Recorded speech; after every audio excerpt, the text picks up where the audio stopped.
résisterait à goûter ce breuvage onctueux? Personne.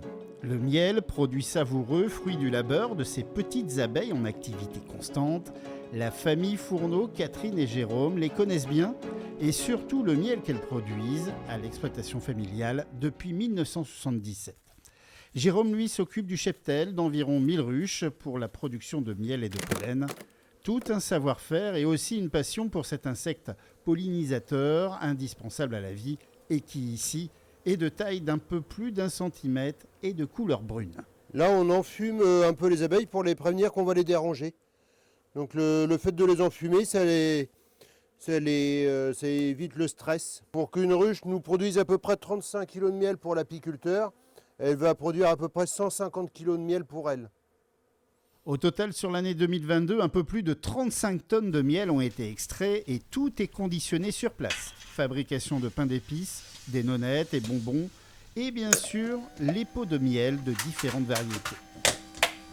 On a été chercher le miel dans les ruches et ici on vient le conditionner dans les pots sans travail. Il n'y a pas de transformation. C'est le miel des abeilles qui est mis dans le pot. C'est du circuit très court, oui, parce que nos ruches ils sont autour de Saint-Nicolas-d'Aliermont, de notre ferme, sur un rayon de 30 km et tout le miel est ramené ici à la ferme pour être conditionné et vendu localement.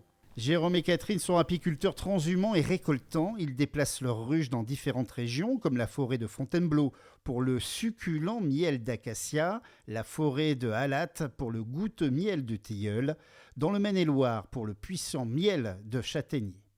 La production locale, elle, tourne essentiellement autour du miel de printemps et le miel d'été. C'est un miel qui est crémeux, alors il est typique de chez nous, ce sont les premières fleurs de printemps, fleurs de colza, pommier, aubépine, merisier. Et c'est un miel qui a un bon équilibre et du coup il passe un peu partout.